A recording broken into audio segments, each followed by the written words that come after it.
Jim Corbett జాతీయ వనం ఎన్నో అపురూపమైన వృక్ష జంతు జాతుల నిలయం. ప్రపంచవ్యాప్తంగా పర్యాటకులను విశేషంగా ఆకర్షించే అందమైన వనం. ఈ జాతీయ పార్కును ప్రారంభించి 75 ఏళ్లు పూర్తయ్యాయి. వన్యప్రేమికుల పాలిట స్వర్గధామం ఈ ప్రాంతం. ఉత్తరాఖండ్లో 1288 చదరపు కిలోమీటర్ల పరిధి మేర విస్తరించి ఉన్న జిమ్ కార్బెట్ జాతీయ వనం విశేషాలు ఎన్నో.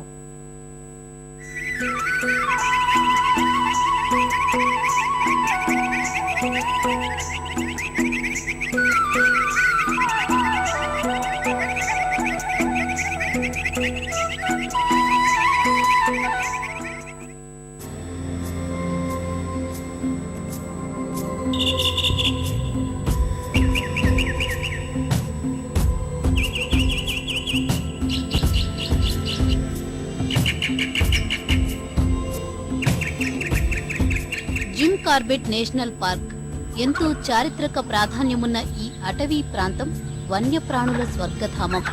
జీవ వైవిధ్యానికి పెట్టని కోటలు. మొదట్లో ఈ ప్రాంతాన్ని హెయిలీ జాతీయ వనంగా పిలిచేవారు.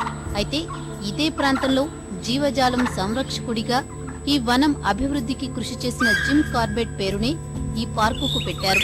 బ్రిటిషర్ల పాలనా కాలంలో ఇక్కడ మహారాజాలు, ఆంగ్లేయులు ఇదే అటవీ ప్రాంతంలో జంతువుల్ని సరదా కోసం వేటాడుతుండేవారు. కాలక్రమంలో అవగాహన పెరిగిన తర్వాత జిమ్ కార్బెట్ స్వయంగా సంరక్షణ చర్యలు చేపట్టారు.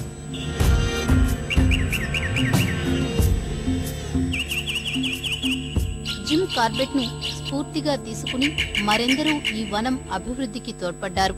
వన్యజీవుల సంరక్షణ, వేటగాళ్ల బారి నుంచి రక్షణ చర్యలు తీసుకున్నారు. 1936లో ఏర్పాటు చేసిన కార్బెట్ నేషనల్ పార్కు ఆసియాలోనే మొదటిది, ప్రపంచంలో మూడోది కావడం విశేషం.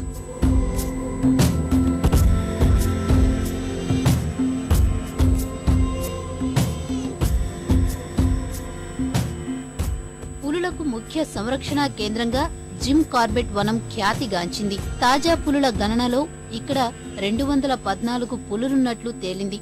అపురూపమైన జంతువృక్ష జాతులకు నెలవుగా జిమ్ కార్బెట్ వర్ధిల్లుతోంది. క్షీరదాలకు చెందిన 55 జాతులు, 33 జాతుల నీటి మొక్కలు, 685 జాతుల పక్షులు కార్బెట్ వనంలో ఆవాసముంటున్నాయి. అత్యంత అరుదైన రంగురంగుల పుష్పాలకైతే లెక్కే లేదు. అందుకే దేశ విదేశీ పర్యాటకులకు ఎక్కడలేని ఆసక్తి.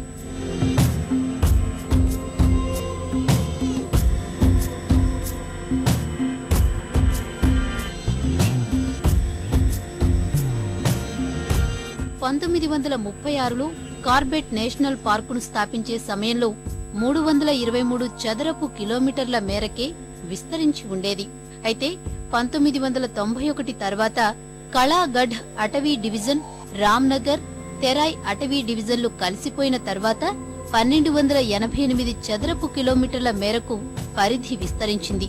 ఇందులో 821 చదరపు కిలోమీటర్లు పులుల ఆవాసం కాగా 466 చదరపు కిలోమీటర్లు బఫర్ జోన్ గా ఉంది. 1973లో ప్రాజెక్ట్ టైగర్ కార్యక్రమాన్ని ప్రారంభించిన తర్వాత కార్బెట్ నేషనల్ పార్కులో పులుల సంఖ్య గణనీయంగా పెరిగింది. తాజా పులుల గణనలో వీటి సంఖ్య 214కు చేరింది. అన్ని రకాలైన ప్రతిబంధకాలు ఎదుర్కొని చేపట్టిన చర్యలతో ఉత్తరాఖండ్లో పులుల సంతతి 38% వృద్ధి చెందింది. ఇది దేశంలో అత్యధికం. 1974 నుంచి ఇప్పటిదాకా తీసుకున్న సంరక్షణ చర్యల కారణంగా ఇతర జంతుజాలం సంఖ్య గణనీయంగా పెరిగింది. ఏనుగులు, చిరుతపులులు, మచ్చల జింక, సాంబార్లు, స్వాంప్ డీర్, అడవి కుక్కలు తదితర వన్యప్రాణుల సంఖ్య పెరిగింది. అంతరించిపోయేందుకు సిద్ధంగా ఉన్న ఘరియాల్ మొసలి ఇక్కడి రామ్ గంగా నదిలో కనిపిస్తుంది.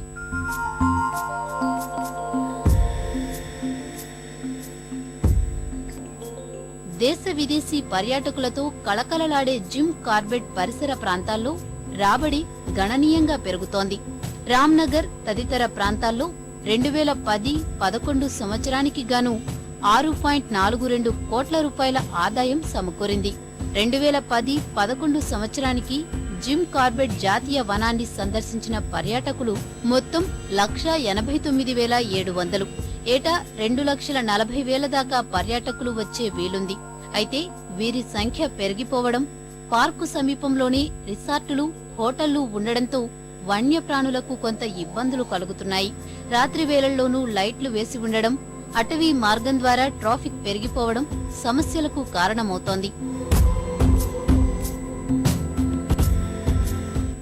కార్బెట్ పార్కులో జంతుజాలం, ముఖ్యంగా పులుల సంరక్షణ కోసం మరిన్ని చర్యలు చేపడుతున్నారు.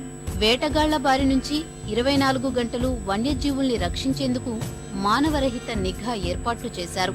అటవీ ప్రాంతంలో మొత్తం 9 వాచ్ టవర్లు పెట్టారు. అందులో ఇన్ఫ్రారెడ్, థర్మల్ కెమెరాలు అమర్చారు. అందులో 3 సౌరశక్తితో నడుస్తున్నాయి. ఈ ఏర్పాటుతో వేటగాళ్ల కదలికల్నే కాకుండా జంతువుల కదలికల్ని పర్యవేక్షించవచ్చు. 112 మంది సిబ్బందిని నియమించేందుకు ఏర్పాట్లు జరుగుతున్నాయి. విశాలమైన ఈ కార్బెట్ జాతీయ వనంలో సుందర దృశ్యాలెన్నో కనిపిస్తాయి. ఉదయం వేళల్లో, సాయంకాలం ప్రకృతి రమణీయతను ఆస్వాదించి తీరాల్సిందే అంటుంటారు పర్యాటకులు. అందుకే ఏటికేటా ఇక్కడికి వచ్చే జనం సంఖ్య పెరిగిపోతోంది. ఏనుగులపైన ప్రత్యేక వాహనాల్లో సంచరించేందుకు అవకాశముందిక్కడ. పార్కు 5 జోన్లలో 1 సందర్శకుల కోసం ఎప్పుడూ తెరిచే ఉంటుంది. కాగా మిగతా 4 కొన్ని సందర్భాల్లోనే తెరచి ఉంచుతారు. 1964లో కళాగఢ్ రిజర్వాయర్ నిర్మాణానికి ఏర్పాట్లు మొదలయ్యాయి. 1973లో కార్బెట్ పార్కులో టైగర్ ప్రాజెక్టు కార్యక్రమాన్ని ప్రారంభించారు. 1991లో 1300 చదరపు మీటర్ల ప్రాంతాన్ని బఫర్ జోన్ గా ప్రకటించారు. 2010లో కార్బెట్ పార్కును పులుల సంరక్షణ కేంద్రంగా ప్రకటించారు. ప్రస్తుతం 75వ వార్షికోత్సవ వేళ మరిన్ని చర్యలు తీసుకునేందుకు उत्तराखंड ప్రభుత్వం సన్నద్ధమవుతోంది. 75 साल इस पार्क को हो गए हैं और इसका बहुत अपना बड़ा इतिहास है, बहुत महत्वपूर्ण इतिहास है। विशेषकर ये बात है कि उस जमाने में ये पार्क शुरू हुआ जबकि पर्यावरण के बारे में या जंगलों को बचाने के बारे में, पक्षियों को, जानवरों को बचाने में इतनी कोई चिंता नहीं थी। उस ज़्यादा में लोग शिकार की वजह से जंगल में जाते थे। उस समय भी ऐसी सोच हुई है, तो ये बहुत भविष्य वाली सोच है। इस पार्क की वजह से हमारे प्रदेश को, देश को अंतर्राष्ट्रीय ख्याति प्राप्त हुई है और बहुत अच्छा काम इसमें हो रहा है। इसको रक्षा के लिए, सुरक्षा के लिए हमको ध्यान रखना पड़ेगा।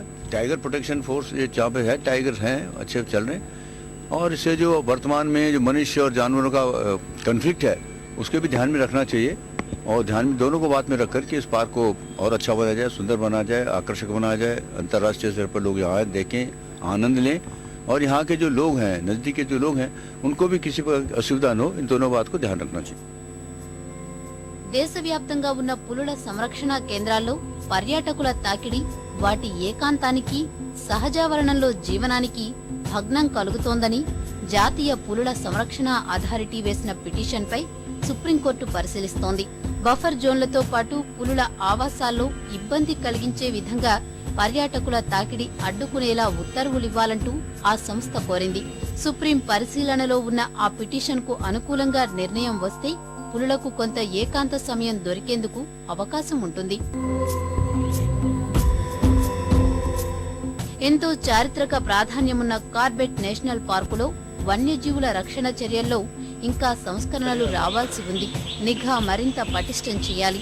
పులుల సంఖ్య పెరుగుతున్నా నష్టమూ ఎక్కువే జరుగుతోంది. 2011లో దేశవ్యాప్తంగా 39 పులులు మృత్యువాత పడితే ఒక్క కార్బెట్ నేషనల్ పార్కులోనే 19 మరణించాయి. ఈ సంఖ్య ఇంకా తగ్గాలి. పర్యాటకులు అవసరమే గాని రద్దీని అదుపు చేయాలి.